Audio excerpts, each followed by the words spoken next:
a maioria das pessoas passa a vida tentando descobrir uma única grande paixão, fazendo teste de personalidade, se perguntando todo dia qual é o verdadeiro propósito. Mas se você é como eu, seu problema é o oposto. Você não sofre por falta de paixões, sofre por ter ideias demais. Quer estruturar sua identidade visual, criar conteúdo, melhorar o treino, ler pilhas de livro, estudar ferramenta nova, abrir um negócio e ainda manter o skincare em dia e a unha feita.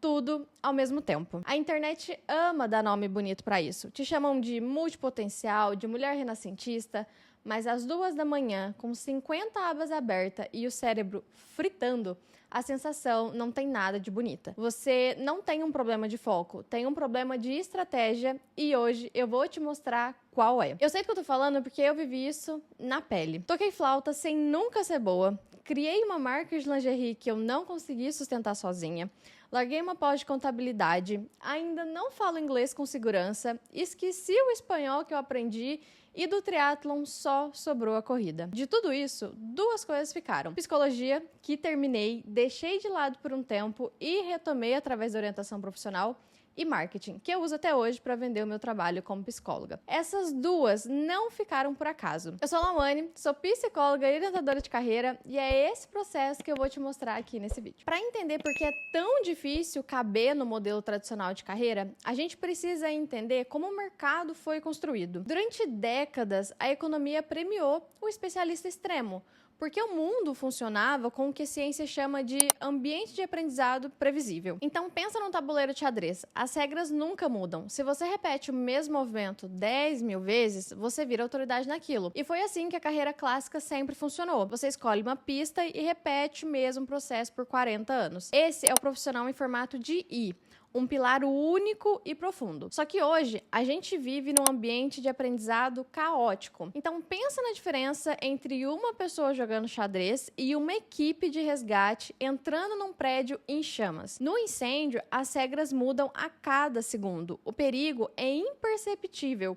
O que funcionou ontem já pode não funcionar hoje. E o mercado de hoje, os negócios digitais, a criação de marca, tudo isso é ambiente caótico. E a hiperespecialista, nesse cenário, acumula vários pontos cegos. Então, por exemplo, se a única habilidade que uma pessoa domina é design, ela vai tentar resolver qualquer queda de vendas, deixando tudo mais bonito, sem perceber que o problema real pode estar na copy da peça que ela está ali desenvolvendo, que ela está criando. E é exatamente aqui que quem tem múltiplos interesses pode vencer. Mas só se for uma generalista e estratégica.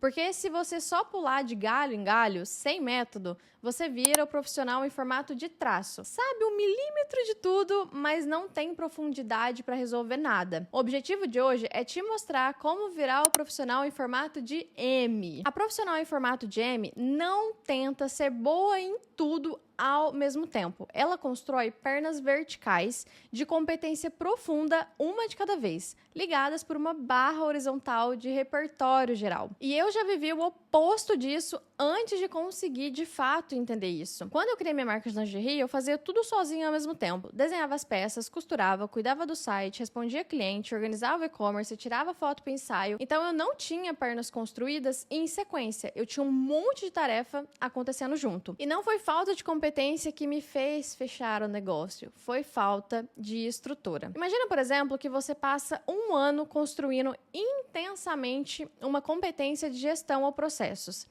Essa é a sua primeira perna, sua estabilidade financeira. No ano seguinte, em vez de repetir a mesma área, você usa a sua energia para dominar outra coisa. Aí aqui pode ser comunicação, identidade visual, e essa é a sua segunda perna. A barra horizontal que une as 2 é o seu repertório. Aí pode ser psicologia, comportamento, qualquer coisa que você achar interessante colocar aqui. E isso te dá uma vantagem chamada transferência de aprendizado distante. A especialista extrema só aplica uma técnica num problema idêntico. Quem tem múltiplos interesses consegue pegar o que aprendeu numa área completamente diferente e enxergar, de repente, uma solução mais elegante, mais estruturada e estratégica do que outra. Daí você pode estar se perguntando: Tá, Mas como eu escolho qual perna construir primeiro se eu tenho tantas ideias na minha cabeça hoje? O segredo aqui é parar de tratar todo o interesse como se ele precisasse virar a profissão. E aí, para organizar isso, você vai dividir seus interesses em 3 baldes. O balde 1 é o gerador de renda, uma única habilidade ou um projeto principal que vai ser a sua âncora para os próximos 6 a 12 meses. Para entrar aqui, tem que passar por 3 filtros. O primeiro filtro, você já tem alguma facilidade. O segundo, o mercado demanda isso agora. E o terceiro,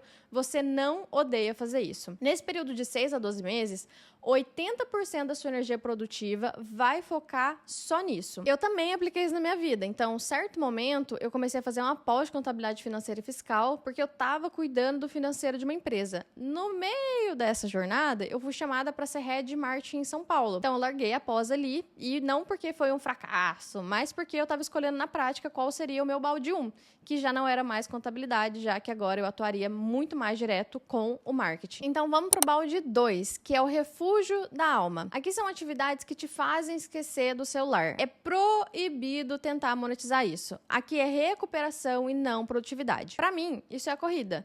Eu até cheguei a tentar triatlon, mas uma mudança de país não deu para manter a rotina e acabou ficando só a corrida, que já é o suficiente para essa recuperação. O balde 3 é a prateleira da curiosidade. Tudo aquilo que te dá muita vontade de aprender, mas não dá para aprender agora. Você não descarta, só diz agora não. Lembra da flauta transversal que eu mencionei lá no início? Ela tá exatamente aqui. Eu não desisti dela, eu só decidi por hora que não é ali que a minha energia principal vai focar. Se aqui você ainda tiver com dificuldade de entender quais coisas que vão nos seus baldes, eu tenho uma sessão de 50 minutos que é exatamente pra gente conseguir entender todas essas coisas. Eu vou deixar o link fixado aqui nos comentários para você poder saber mais. E agora, a gente precisa alinhar uma expectativa antes de você abandonar esse plano na primeira semana difícil. Porque quem tem múltiplos interesses é viciado na dopamina do começo. Quando você começa algo novo, você vive o otimismo não informado, que é aquela lua de mel, tudo bonito, tudo fácil. Semanas depois, a complexidade real aparece e você entra no pessimismo informado. Se você não tiver estratégia, é aqui que você vai cair no vale do desespero. Então, você só enxerga o esforço, a lentidão, abre o celular, vê alguém numa área diferente que parece muito mais legal e pensa: aqui é melhor, eu vou mudar de ideia. Romper esse ciclo depende de entender que a liberdade criativa só aparece depois que você atravessa o vale. A diversão real não está no primeiro dia, está no dia em que você já domina o suficiente para ditar o seu próprio ritmo. Para a gente encerrar, eu quero que você faça uma análise consciente sobre o conteúdo que você consome. Os algoritmos das redes sociais são desenhados para nos mostrar recortes perfeitos. Quando você passa alguns minutos rolando o feed, você vê uma mulher mostrando uma rotina de autocuidado impecável, outra mostrando um faturamento altíssimo no escritório belíssimo e outra viajando a trabalho para a Europa. O seu cérebro processa tudo isso de uma única vez e gera uma sensação de vergonha, inadequação, de não ser bom o suficiente, e você sente que a sua vida está uma bagunça e que você deveria estar dando conta de tudo. Mas isso é uma ilusão de algoritmo, porque ninguém constrói tudo ao mesmo tempo. Tentar abraçar o mundo de uma única vez é como tentar espalhar um único copo de água em um jardim inteiro. A água evapora e nenhuma planta cresce. Mas quando você direciona essa água para uma única planta por vez, ela cresce mais rápido, ela floresce mais rápido. No seu horário de trabalho, em vez de diluir a sua energia tentando ser perfeita em 5 projetos diferentes, escolha a sua meta principal. Deixa o resto descansar. Você não está desistindo das suas outras ideias. Você só está dando a elas o espaço para elas acontecerem no momento certo. Então, a sua tarefa para hoje é muito simples. Escreva seus interesses, defina qual vai ser o seu balde 1, passa por todos os filtros e foca só nisso nos próximos meses. O restante você vai colocar na prateleira. E se só de pensar em fazer esse exercício sozinha já bate um branco, um desespero, é para isso que existe a sessão diagnóstica. Para você saber mais, o link está fixado aqui nos comentários. E lembre-se, a sua curiosidade não é um defeito de fabricação. É o seu maior superpoder, é uma mega habilidade. Só falta você dar a ela a estratégia que ela merece.